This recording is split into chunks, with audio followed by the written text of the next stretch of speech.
represented in urban game changers. And many other states are also going to be represented as people express an interest in urban game changers. We will talk to you as far as being a representative for your state for urban game changers. But why are we here today? We are here in commemoration of 400 years. The legislation has been signed and the president has signed it, and it is a commemoration.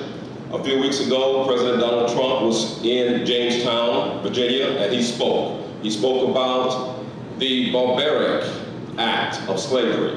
He talked about, and he mentioned, the souls of men, women, and children who were affected by that long, treacherous journey, and about the years that your ancestors were here in slavery. So you also, some of you have never heard the term ADOS.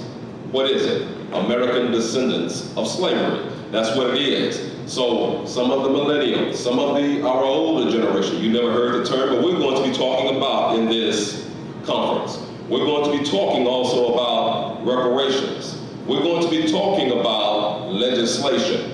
All of that and more is related to the barbaric act of slavery. But it wasn't just slavery. We're going to talk about more than that. Jim Crow, sharecropping, redlining, and more. These were the sisters, the brothers of slavery, not just slavery alone. But once again, I say that the founder of Urban Game Changers out of California, some of you know her. If you don't know her, you've seen her, Shirley Hussar. I'm T. West. Thank you.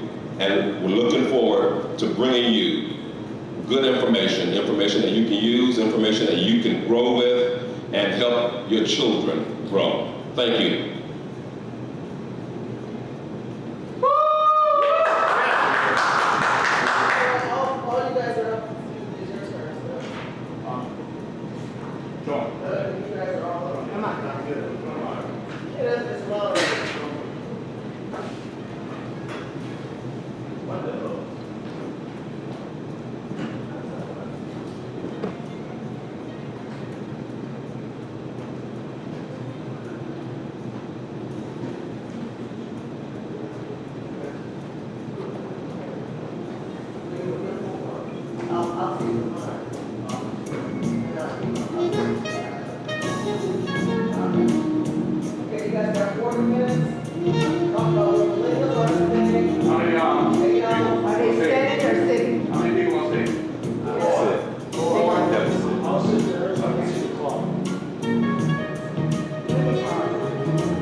Testing, 1, 2, 1, 2.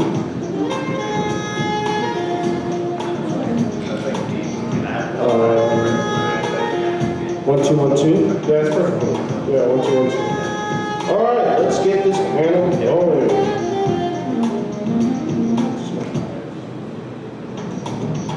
Do we have a second mic? Where's the other microphone? Yeah, there's a microphone. There should be one on the table. Two. We have two.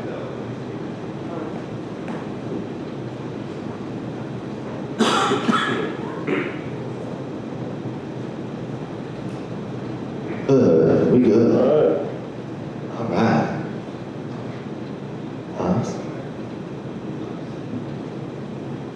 Hi, welcome guys. We're part of, 3, 2. Hi, welcome guys. This is the Millennial Panel. We're going to talk about what's affecting millennials in our time frame and what we're going to have to kind of address coming into the future. Doug, can you change seats with Elijah? I don't want to relegates your shirts next to each other. So that all right. Okay, we're gonna re-roll, Sorry about that. Let's start again. And, yeah. Hi guys, this is Urban Game Changers Conference. 3, 2. Hi guys, this is the Urban Game Changers Conference. We're talking about problems that millennials are facing, problems that we're facing today, and problems we're going to be facing in the future, and what America is going to look like in the future. There's lots of topics that are affecting our generation. Some of them are sexuality. We seem to have this broad spectrum. I was talking about how I'm a wolf, or how I can decide if I'm a man or I'm a woman, or whatever madness comes up. We have a lot of situations with racism, we're facing, and one of the situations I want to bring up today to my panel is illegal immigration. What we're looking towards in terms of jobs, in terms of our future and providing for ourselves. And how I feel like we have a lot of illegal immigrants coming in and how they're taking those jobs. I like to look towards how people aren't retiring, how we have very old illegal immigrants that are in their 50s and 60s that are taking up very low-end jobs that we could be doing, that we need those entry jobs so we can get our feet wet and we can understand what it means to show up on time, what it means to be committed to a career, and what it means to keep going forward within the job space, understanding the job space. And we're not given that opportunity. And I imagine you can speak upon this. You had to go out into the world and find a new way of bringing wealth to yourself. You had to work with YouTube. You couldn't work with these basic jobs. Does this make sense, or do you have a different opinion? Well, where I'm from is Denver, Colorado, and I chose the path I actually took. I find it, in a sense, almost a little bit oxymoronic or contradictory. Like, we have to be able to have accountability for ourselves in the black community, right? Yeah. We have to be able to keep ourselves accountable beyond we have chosen certain paths in our communities which allow us to have worse neighborhoods. You know what I'm saying? We kill each other at very high rates. We kill each other so high, but then we always want to point the finger at the police. Now, is that no justification towards police brutality? Yeah. But we have to understand as a people that we can't necessarily blame somebody on why we choose to be unemployed or go to the welfare system. We genuinely usually depend on those systems in order for us to have those jobs or have the checks to be able to go from check to check to check to check. Or as black men, we're all black men up here. A lot of us depend on the black woman usually to pay the bills for us. So we can't always say, oh, it's the Mexicans, that's why. Yeah, a lot of the time it's just because we choose willingly just not to work. Interesting. Well, it's interesting perspective is because when I went out into the world and I tried to get a job in a local less in California, I was told I was not able to get a job because I could not speak Spanish, that I was not a part of that culture. Now, it might be different for you because you live within a different area and you have a different makeup. But for me, my area has been widely taken over. I feel ostracized in my communities for being black. Within communities that used to be black, Compton, Watts, these used to be primarily black communities that supported black men. And now we have been pushed out, and a lot of us are fleeing the state of California. So I think that personally it's a mixture of both. But I would ask you, where do you see that drive reawakening? Where do you see that drive of black men being able to go out in the world and want to not be on welfare, but be self-independent of the system, to bring to the system? Just like I believe it was Kennedy that says, don't think about what the country can do for you, it's what you can do for your country. Also, a very important thing is every time black men start standing up in this country, we always get pushed down. That's like something that's very big because the thing is at the end of the day, if you kill the man, you kill the household. Period, point blank. And this black man today has been destroyed, it's been very feminized, and we don't really know who we are anymore. So every time we go into these systems and we always say, well, it's their fault why we're like this, or it's their fault we're like this, you know what I'm saying? We always point the finger. And in your regards towards maybe not potentially getting that job because you don't speak Spanish, we're not really complaining when we try to go to banks and get a job up there, and you know, a lot of them who's working up there is white, you know what I'm saying? Like, I pay my money in my banks to white people. You know what I'm saying? I go to grocery stores that white people own, like Walmart and whatnot, and King Supers. Y'all call it Kroger's. I'm not sure we have We those. haven't even got a Kroger's over in California. Right. Yeah, exactly. So I go to those places and they are owned by white people. But the thing is we really are trying to point a super broad finger and perspective at a certain group of individuals when in reality, we're not taking full advantage of the opportunities we have. We really ain't. So as African Americans, we definitely have a sense of we don't want to work, and we definitely have roadblocks in front of us. But at the end of the day, I think as Black people, we do need to step up. We do need to come to a place where we can motivate ourselves. First, I want to introduce myself. All of you guys are watching on the live stream with the cameras. Hi, my name is Douglas Hussar. I am Urban Game Changers leader in California. I handle most of the social media, if not all of it, and I'm a social media manager myself. When it comes to being an African American to get a job, I am an entrepreneur. I'm a person that's going to go out there and find a job no matter what I do. Where does that motivation come from, Kenneth, if that's what you're asking us? I personally believe it comes from our inner selves, our inner hungers. And this is going to sound insanity, but I think something has to happen to the Black people that, again, shocks them. And we've been shocked again and again and again and again. And for some odd reason, it just hasn't woken us up because we have more people that are in homeless situations, more Black men who are like, I don't really know what to do. And if you're not one of those Black people, good for you. It's time to jump on the train to get a job and join us in the world of working. But for those of us that are in a place where they're like, mentally, I don't want to work because I got my girl working for me, or let me hit you with this, brother. There are white beaches. There are boats to buy. There are places to fly. And if you're not a materialistic person, there are those that still need help. There are those that are out there not able to do what you can do. They don't have connections to the internet. They don't have a place to stay at night. You could be helping those people. You could be bettering your life. You could be flying to France. In the meantime, you know you're eating ramen tonight because you didn't get up and work in the morning. So don't be mad that your life is rough. What always kills me is the Black people that like to sit around and get upset. Do you guys have some Black people that, oh gosh, my life is just so hard, but you know, I can't work today, I'm just tired. I'm just tired. Well, I would ask our final panelists, do you feel like that's resonating fear of what's happened to us in the past? That's what's happened to us in slavery? Or do you feel like it's a new fear that's a constant thing that's happening in our communities? A lot of really brilliant things have been said up here so far on the topic. I wanted to introduce myself. My name is Hassan Daya. I work with young activists as the social media director, as well as co-host for our live streams often. The thing about it is, I'm a Black man, and I've been working for a decade. I've been homeless, and while I was homeless, I had a job. I've worked in different areas. I've worked in restaurants. I've worked in grocery stores. I've done day labor. I've done, like right now, I'm a teacher and a facilitator. I've done many different streams. What Black men, especially young Black men, need to understand is we are gods. We are the most important people on the earth. The Black man in America. And as soon as the Black man in America understands his true identity and what he should be doing, the world becomes a better place. What is their identity? What's their identity? Our identity is not Black, because Black is the color of my damn pants. All of y'all Black men up here, y'all are not the color of my pants. That's not an identity. African American, that's two different nationalities. So what is their identity? What is our identity? What are you talking about? We're the chosen people of God. We're who God chose to be on the rulers of this planet. And if we had that mindset and understand that we are the true kings on this earth, we would understand that a job is nothing. We would understand that we don't need to be letting our women work for us. A lion doesn't listen to a sheep. That's right. But I wanted, you brought out a point about Spanish and about how you couldn't get a job because you speak Spanish. Now, I live in Colorado. Colorado is what, like 60% Hispanic? Oh, it's about 70% white. It's like maybe around 14 to 16% Mexican. Damn, I thought we had way more Mexicans. But I mean, that's because we live in the Metro Denver area, which is going to be the most diverse area. we just be around a lot of Mexicans. Exactly. But I think the big thing for us is we don't ever talk about the Asian immigrants.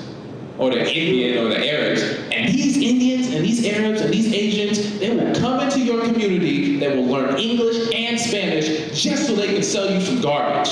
And we don't ever talk about that. Yeah, and You gotta be able to learn Spanish and a bunch of different French, all different languages, so you can start selling them stuff.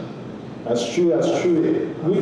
That's an interesting point that we don't bring up the other communities that are also invading into our country and taking up our jobs. We don't talk about the Asian wealth that flows in from China, buys up all these properties and takes them over. I was gonna say, they're not ending up into detention centers for it. Yep. Like They come in on big freighter boats from China without paperwork.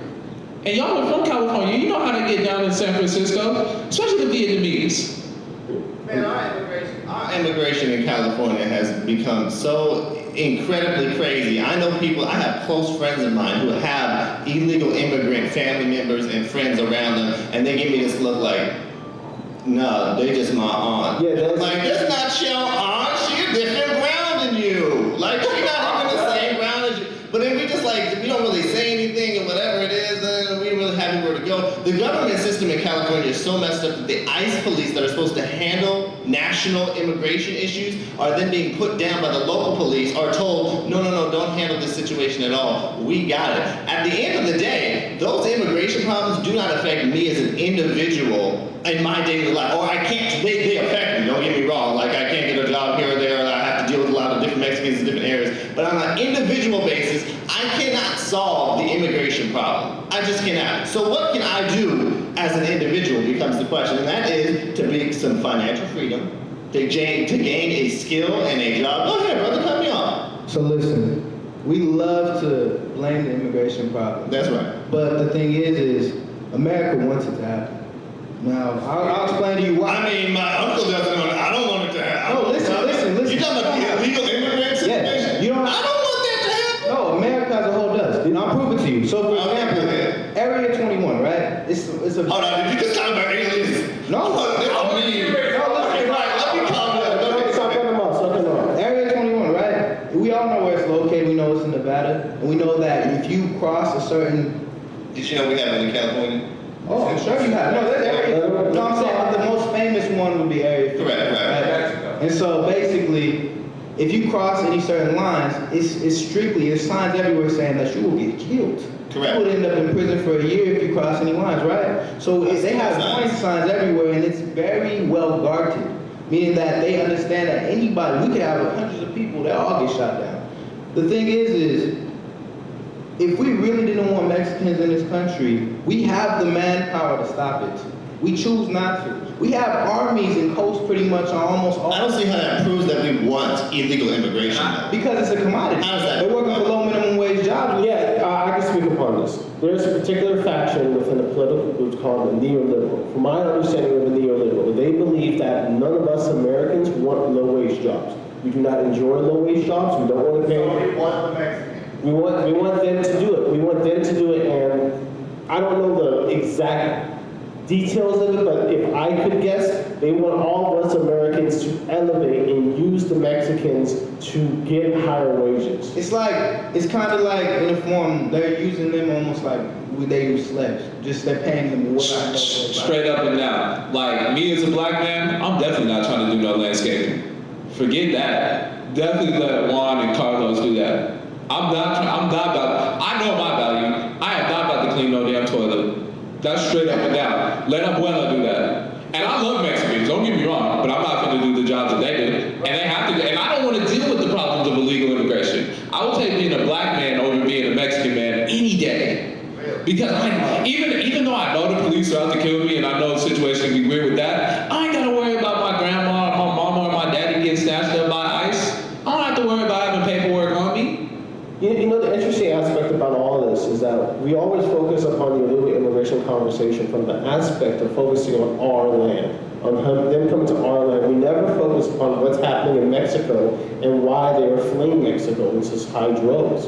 What is happening there? What's the cartel situation? What's the government situation in control? It's very corrupt. It's more corrupt than here. See, first and foremost, a lot of the people who are coming here, a lot of them are Mexicans, but a lot of them are Central Americans. because they have to go through Mexico to get to America, and MS-13 runs certain governments down in Central America like Panama, El Salvador. El Salvador is the biggest part. You are forced to join those gangs at a certain age, and if you choose not to, they will kill you. So a lot of them flee to Mexico, and Mexico don't accept them, so what do? Flee to America. Yeah. So at the end of the day, what we have to understand is, as America, we have privileges in which other countries do not have. So Right. a lot of them come here for asylum. So my question to the panelists is, where is that line where does America get involved in these other countries and try to help these countries? Before my bad, Douglas. Before we start talking about black people who live in America ain't technically Americans. We're denizens. We still property in the Constitution. That's why you have a birth certificate and a Social Security card. We focus on what America's talking about. Man, let's get our neighborhoods together. Let's buy some land. Let's get our children into programs so that we can take over technology fields, so that we can have doctors and lawyers, so that we can build hospitals, so that we can police our own communities. We so busy about what's going on, but forget that. Let's come together. I completely agree. We talk about all these immigration issues with other people, and we have all our opinions on them, but we have so many of our own issues going on that we need to start solving those first. Let me say this to my Hispanic brothers and sisters out there that are trying to come to America, because it is bad in their country. Their country is messed up. You talk to any of my Hispanic friends, and they'll give you this look like, we have beautiful places in Mexico. We have beautiful beaches, beautiful cities, but we have some spots that need to be let go. And for those countries and those cities and those people that are coming over here for a better life, I say come. But remember this, when you're in America, be Americans. Don't be afraid to be like, look, I'm switching sides. This side of the multiverse, this world has a better place. So come and be an American with me. Don't feel like, oh gosh, I'm an other, or oh gosh, I can't use the police. They can't help me because I'm not American. That's a huge issue in the Hispanic community that I want to be addressed. That's because if you come here to be an American, be an American. It's okay. You're welcome. We like immigration. But come and be legal and work your way through it. And if you're here illegally, you can work your way through it. It's not as hard as you think. There are college programs. One of my best friends is part of a college program. He is Hispanic, and he helps lead Hispanic people here to become legal citizens and grow as students, as people. So it's possible. But I just want to get that done. He correct. We ain't got no opinions. We need to move on. Yeah, first of all, we gotta focus on ourselves. We really do. But also, what I was gonna say is, you have to understand a lot of the trades and commerce, for example, like foreign exchange, is like a big issue on why Mexicans come here too, because $140 out there is like $7 here. Yeah. So the value of money is different there too. So that means you have to earn more and more and more in order to create like a small portion of income in which you would be here to earn. Right. So we have to understand as a people that if their value or money change, because who controls the value of money? It's banks. Yeah. Jewish people. They control the value of money. So if they change the value to the Mexican dollar being almost equal or $3 less than potentially the American dollar, a lot of them will stop coming to this country because the value of money will be higher, meaning they will take their country more seriously, and the income and the economics will change. Well, we're going off of that concept. We talk about the black man, about the black community, and we talk about getting the community to buy land, to buy real estate, to become a more successful person. But when I look upon my community, upon African American culture, I don't see it reflected that. I see a culture that reflects back to me about getting bitches and making money, and I need to put a new piece of rim on my cars. I need to be the biggest and most expensive guy in the room. And it's never about that long-term focus. It's never about let's build a house, let's own some land. I got some capital, now my credit's better. Now I need to improve my house so that my credit keeps going up, so the next time they value my house is higher because I have a fruit tree in my front yard now, and that's gonna grow later down the road. They don't focus upon stuff like that. They focus upon impressing their friends instead of the act of stability is impressive itself. That's because we've been conditioned. We've been conditioned to love our bodies more than we love our minds, especially black men. Can you give us an example? Like, what in our culture as young people do you feel like is conditioning? Like, literally. I'll give you one. The most successful person in America outside of the white man is the black woman. They have the most degrees, right? Who's at the bottom of that totem pole? It's black men. That's not by accident. That's not by coincidence. That is systematically designed that way. Over 1 in 4 black men go to prison. That means out of all 4 of us, 1 of us is going to either eventually become a felon or is one. But not just that. 1 in 37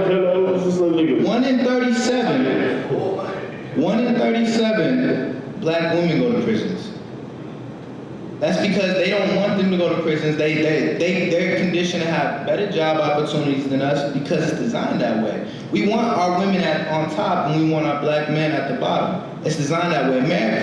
The 2 most powerful people in America is the white man and the black woman.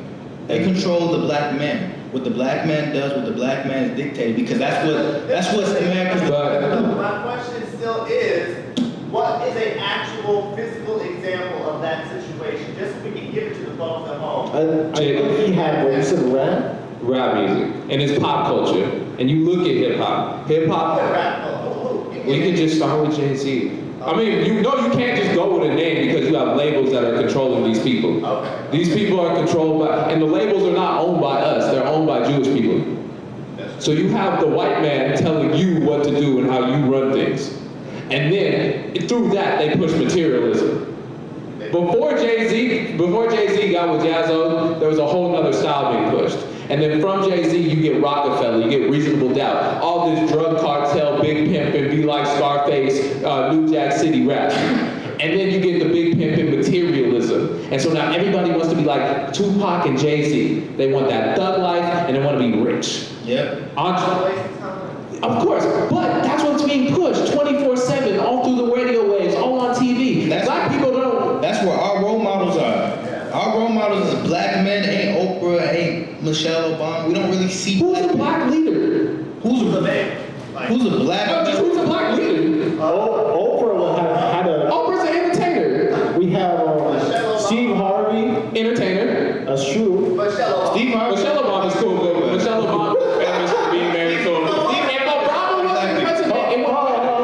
But Steve Harvey does not like black women. He said if he had $10,000, he'd dance like a monkey and wear blackface. He said that on one of his shows. Oh. He just went to Ghana though, so he might have a change of heart. I just saw him cry. I'm saying people can repent from their sins, but come on, bro. At that point in time, he didn't like that. He doesn't like black people. Hey, the thing is, a lot of us are down to tap dance for that dollar, and that brings us to our point. We don't have no integrity. There's no role models. Right. Let me see this out, bro. I just need to drop this name, and I know they're not male, but I just want to come for Beyonce real quick. Yeah, that's right, girl. I'm coming for you. I was in the Uber, y'all, last night with my little brother. We were driving back from the Uber, and we had this black girl. She was in the car. She's like, hey, welcome to my Uber. And I was like, oh, we have a black driver today. And she was blasting that rap music, and I was like, all right, girl, blast that black music. She did do a little Blue Magic in the middle there, but before Blue Magic was on, she played the newest Beyonce stuff. And Beyonce came on, and she talked about she was Nala in, I'm listening to her lyrics in the rap song. She's like, I was Nala in Disney, and she was flexing, and she's like, I got mad money, I got chains, I got all the cash, I'm Big Pimp. And I was like, this is your lyrics, America. And she is the biggest black artist on the scene right now. Next to her is Jay-Z, yes, but every single rap. You are right, sir. Say what you're gonna say about black women. Go ahead. Say it. Because it goes twofold. So just like you have black men who want to be drug dealers, ball players, and comedians, and that's what we look forward to, entertaining white America. You cannot sustain a community just like that. How do the black women act? Black women are hoes. Well, they're not hoes, but I'm sorry, Beyonce, that's like one sometimes, bro. black women are portrayed as hoes. Black women are portrayed as hoes. They're over-sexualized, and they don't know how to act. On television, we have people on reality TV shows like Housewives and Basketball Wives and whatnot, of a bunch of black women acting off, acting ghetto, and then you got Cardi B, you got Nicki Minaj, you got Beyonce being the headhunters. So our role models are ball players and their wives, housewives to rappers or comedians, and this is the black community. And then we don't value our natural beauty, we don't value our black skin, we want the white man's money, we want the white man's look, we pray to a white God. You're not meant to be sustained because you're meant to be slaves. But we were meant to be slaves. I've never seen an immigrant on my dollar bill. The thing is at the end of the day, what we have to understand is we worried about the wrong enemy. Because our enemy is the same person who's been on our dollar bill. Our enemy is the same person. I would say that the first enemy that needs to be conquered is the self. Is the self. I disagree that it is the white people around us. I successful. Yes. And be able to move past all the illusions and all the fakeness that life gives you. Be it the entertainers from the Right. Black community, you have to be able to say, I want to see something different within the communities and bring that to the communities, to bring that focus of I'm a successful coder or I'm a successful cybersecurity guy like myself. Okay, so I'm gonna ask you, Kenneth, I'm gonna ask you right now. Let's try as young African Americans on this couch right now. Who should we be looking up to? Who should be our idols? We're looking for people that look like us. We do want to still have idols of other cultures. It's okay if you want to like other cultures. I'm just talking about when you look in the mirror as a young man and in your main, you're like, okay, who looks? Who you got? I'll let him play this. Go ahead. I mean, before I'm gonna let you speak, I'm gonna let you after. I'm not African American. Both Africa and America are named after white folks, so don't call me no African American. But say what you gonna say. I was gonna say the one person who we need to look up to because we worship him in church. We can pray to him every single day. On our dollars, in the back of them it says, "In God we trust." It's Jesus.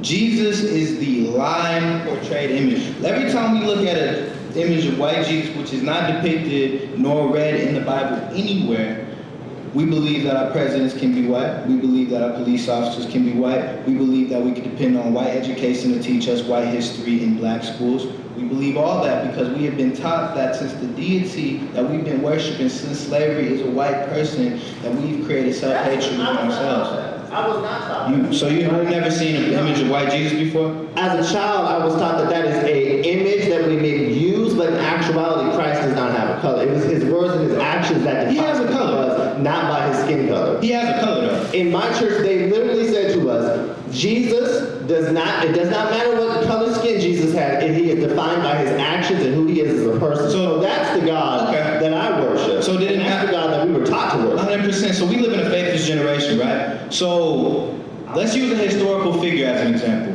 Doesn't matter what color Martin Luther King is. Do you think his impact and his movement would have changed depending on his color? His color mattered. This is an interesting topic, actually. I'd like to say it one more time. Say it one more time with me. So if color don't matter, change Martin Luther King's color 200-300 years from now. Does it change his legacy? I have a dream. Look at his speech of the I have a dream speech. That one speech. Hold on. That was his most, hold on. Did you read the rest of the speech? Because everyone likes to target the part of the little black boys working with the little white kids, but did you read the rest of the speech where he talks about let it be for all people, whether you are black, white, or any color, let us all work together as a whole people. He talks about equality. He's a worldist. People don't realize that Martin Luther King was not just for black people. He knew he had to help link these black people up, but he had foresight. He was thinking beyond. He was thinking beyond black people. He was thinking of all people working together. It doesn't matter. He said he looked forward to the day where it did not matter what your skin tone was. It didn't matter if your microphone went out. It mattered that you were going to work hard and learn for yourself and change yourself. But then 2 years later, I think maybe even less than 2 years, Harry Belafonte. he said, Interview with him. I feel like I have led my people into a burning house. He compared integration into being in a house that is on fire. And he said, my people. So if you change the image, because it's the civil rights movement. Who was looking for civil rights? Black people. So if you change the color of Martin Luther King to be white, then white people were looking for civil rights from white people. That don't make no sense. It changed. Just like, for example, 100 years, 200 years from now, if they change the depiction of slaves in America from black to white, it changes the entire legacy of it. So why I Martin Luther King had a people and he had a culture that he recognized were his own. Just like I say, I want to have a black leader because when I look in the mirror, at the end of the day, even though I love We can talk about the past and how we define the past and how we look at the past. I'm looking at the present. I'm looking at what is your ideal version of the black man that black people can look forward to, or specifically black men look forward to and be like, what does that That's the point we're bringing up. Jesus was a black man, so his whole family was black. That means everybody else in the Bible is black, which means if you don't know your past, you will be doomed to repeat it. So if you don't understand that Jesus was a black man who got lynched by Romans, killed by the police, you're going to continue to be killed by the police because you think the police look like God. Let me reframe the question. I would say, what does that black man that living today looks like? What The is black person that shake hands with? okay, I will give you the attributes. The attributes this black man is a man who looks at his brother and sees his brother and loves his brother as himself. Meaning, I'm not gonna try to kill you. I'm not gonna hate you for what you have. I'm not gonna steal from you. When I look, yeah, I'm not gonna kill you. I'm not gonna cheat on my black woman. I'm not gonna cheat on my wife. I'm not gonna try to have sex with your wife. But my concept is that you never put within those lines of things you wanted successful, somebody who's independent, somebody who lives on his own rights. It was the idea that was focused around the concept of black, black, black. I'm saying black does not work if it's not successful. It doesn't work if it has value and it has something to push forward that can compete with its competitors, be it white and be it Spanish. You can't. It has to be a black that can stand on its legs. Yeah, the rest of the that's what I'm saying.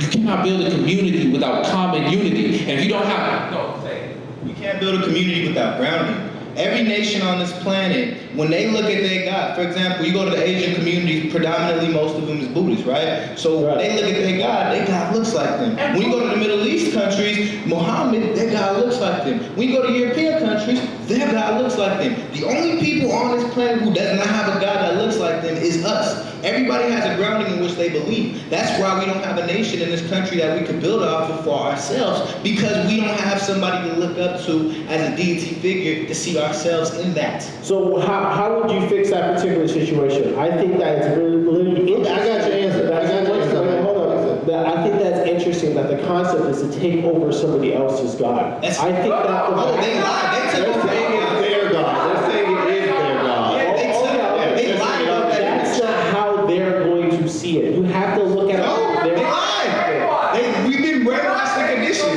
Right. I'm not saying that. I'm trying to say your perspective isn't seeing that they are taking over your God. This is your God to begin with. I'm seeing that from their perspective. Boys. You're going to be taking. You're all worried about color, and at the end of the day, this is 2019. We have cell phones in our pockets that are supercomputers. Can we please define our God and our guiding post by something beyond color? I mean, Well, I don't think that's not so. right. To be a color for him to be. no, because they'll kill me because of my color. They'll put me at the bottom. Like they will deny me a job when they see that I'm black. Now, when They color will, matters, they will deny my. They will give my wife poor health care because she's black. They will do all type of things. Even if I go to India, they'll do me Check. Say I words. got one question for you. If color didn't I matter, don't need a color God. do you get scared when you get pulled over by police officers? Say it again. Do you get scared when you get pulled over by police officers? You know, ironically, in a general sense, I think everybody gets scared, but no, I don't get scared. when you get pulled over? Okay, are you asking me, do I get scared because I am black? Yes. No. Really? You don't Because I know my rights and I know where I stand in the world. And you know the funny thing is, I have my cell phone on me, and my mom will be the first one to tell you, we turn our videos on the police are around us because you we get want scared. them to get accountable and us to get accountable. If you have- I'm not scared. I'm smart. I just say, okay, let's be smart about a situation. We'll have a little recording on the side, and I will interact with this man as a good American should. That's what I do. Oh yeah, basically what I'm saying is, first and foremost, when I get pulled over by police officers, my life's on the line. And we've seen that plenty of times. You can go and record them if you want to, understand your rights and whatnot. We've seen people get away with that. In my community, we have a large Hispanic base of police officers and blacks and whites, so it's very mixed in California. My question still didn't get answered, though. I still didn't get an answer for my question, though. Today, physically, what Kent was saying, who do we have today? Can we think for a second, who is it that's black that we can look up to who is a physical man who is black? Is it Steve Harvey? Is it Jay-Z? Is it Obama? I'm not in love with Obama. Who is it? All right. Well, I would say that we're running out of time, and I think the focus of the conversation is for us to decide. I would ask the people at home to answer that question for themselves. I would ask the people at home to look within themselves and look within their communities, on the televisions, on their newspapers, and to find that black man that they can follow. I'm trying to finish this. Please stop. So I would look for you guys to go home, look for that person yourself, and type it in chat. Ask your communities, ask the people around you, your loved ones, who is that person in their life. And if you don't like that person, if you do not like white Jesus, if you do not like the white man stores, then you need to be that change in your community. You have to be that for us. You cannot wait for somebody to save you. You have to save yourself. Thank you so much, and we are now going to move to the next panel. Thank you guys so much. I mean, yo, what? That was great. Kenneth Day, T. West, and Karen come out on the stage, and I'm going up next. 10 boys, 10 boys, boys, 10 boys. Shout out. Is it Will Smith? Is it Will Smith that we look up to? Oh man, Will Smith is not the way. That was first.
figured, and we talked about that. You're coming one down there? That's why we're not sure how long that's probably going to work. That's cool. I like that. Water. Yeah, if it's all the same.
Shirley, if you're drinking water this time, put it on the table.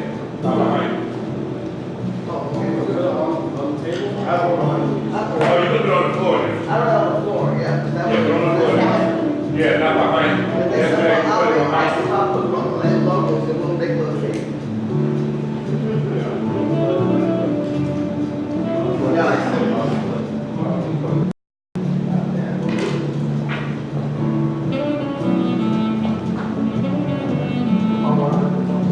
Anybody know the word? Anybody know the word?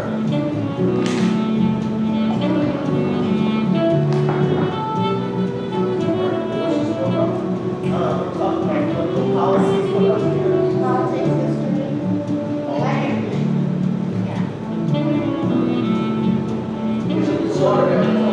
Specific policies that we use for black people in terms of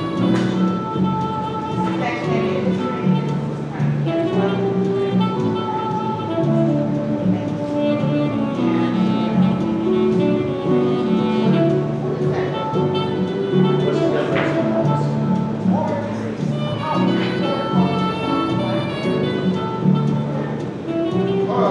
What I would say, I'll get to the second one. And it goes back to what I'm carrying. This is something that you guys is everything. Everybody's ready? Testing, can you hear me? Yeah, testing, testing. There we go. Testing. Testing, testing. 1, 2, 1, 2. T. West, This is good. Shirley, hello, hello. Turn it on. Hello, hello. Can you hear me now? No. Can you hear me now? Yeah. Okay. Okay, ready? Okay, count everybody down. Let the music please. 4, 3, 2. Well, we're so excited. This has been a great, exciting day for Urban Game Changers, our conference of having so many different opinions and ideas that are put on the table for the community. I think it's very important that we have to understand policy and legislation regarding changes in black communities, with this being the 400-year and remembrance of being Americans in this country. We are a country that abides by law and order. And in saying that, there's certain laws and orders that don't always apply to all of us the same. This panel that you're seeing here are experts in the fact of understanding American history and government. We're going to have a conversation. We're going to have a talk about where are we today compared to today of old, and to today of now. I have an expert with me, Karen Watson from Dallas, Texas. She's a known conservative Republican, a writer, an author, an activist, and we're so honored to have her here today. We also have T. West from Afro Synergy News, YouTube. Excited about that one. T. West is also the Urban Game Changer Arkansas Executive Director. And of course, we have the amazing moderator and activist in California, Kenneth Hussar. Kenneth Hussar, I gave birth to that one. So let's get started. Karen, we're going to start with you. Let's talk about policies compared to, especially your book. You talk about how the Democrats stole the black vote and how they're pondering the black vote right now. I think we'll talk about reparations because that's what they're using, saying that, you know, we're going to help blacks get reparations. Let's hear your thoughts on that and go from there. Well, I think that, and thank you so much for having me, and thank you so much for all that you do. I think it's so important and appreciate your narratives at this time because it is definitely, I do think that the issues of race are still very important. And we, unfortunately, as a nation, are not very comfortable with having that conversation about race and politics. And that has gotten us into lots of problems. And I think a lot of it's because there's a vacuum of real history of what's going on. You know, when you say 1619, that's when we were brought over as ships as slaves. But it's not when as black Africans were brought to this country. We were here before that. So there's a lot of our history that is not delved into prior to 1619 and should on this continent. And it's a wonderful history and we just need to know it. Because you know, what you don't know, you can repeat. And you know, what our foundation is important to know. You know, just like the Bible says, my people perish for lack of knowledge. But I'm very interested in getting this conversation going. I think that the issue of reparations is used as a carrot for black people, but it's not really fully delved into. So I think it's being used to manipulate black Americans again to support the Democrat Party, which was a party of slavery to begin with. So it's just very confusing that here we are talking about blacks and voting, and even the things that we're having issues with now, when you talk about the 13th and 15th Amendment, and they're talking about birthright citizenship. Well, was that really what was meant by the 14th Amendment, that if you were born on this land, you are automatically a citizen? That is a very foreign concept in many of the nations in the world. That, you know, so what was meant by that? That was people unfortunately don't realize that blacks who were brought here and had been on this continent in 1619 who were enslaved and came over as indentured servants, and their generation still were not considered as citizens of this continent. So the reason why, because there was a big argument about, well, what do you do when you free the black man? Do you send him back? What do you want to do? And one of them was saying, well, they built this country, so they had a right to be here, not just them, but their progeny. So that was the genesis of the 14th Amendment. It was not as, I think it's been used and misused today. So that's also another conversation that we need to have. So our history is still affecting the things that are today. T. West. Okay, well, yes, this is the commemoration of 400 years being here in this country. I just got back from Accra, Ghana, and the purpose of the trip was twofold. One of the purpose was to remember 400 years of being brought from the great continent of Africa to what would become the United States of America. And the other part of the trip was also a part of business, looking at trading between the diaspora here, blacks here, and blacks in Africa. When we talk about slavery, chattel slavery specifically, you know, you had indentured servitude, but there were laws and regulations that applied to indentured servitude, which was very, very different from chattel slavery. And when the first Africans were brought here, actually, the first ones were actually indentured servants, just like the various whites who were brought here. Now, indentured servitude had to do with a number of things. One of the things was if you had a debt that you did not pay, it was that. Prisoners were brought here. So essentially, some of the worst from Europe were dumped here. This was their last go. Somewhat similar to Australia. Australia was established from a prison system. So, but coming here, being brought here as a people into this land to build the great wealth through the labor of so many years, through chattel slavery, and then coming up to today where you have ADOS, American descendants of slavery, you have that.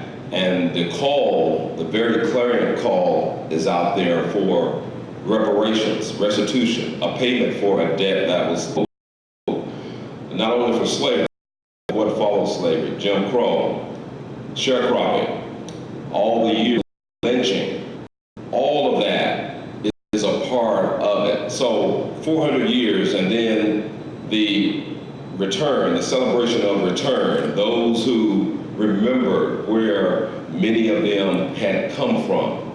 And it is true, even before the Europeans arrived here, there were black tribes here as well. But so many will say, no, we all were here. No, you weren't all here. Some of you were. European diseases, because the people here had not had contact with the Europeans for many, many generations. They had not acquired immunities to various diseases that the Europeans had, such as smallpox.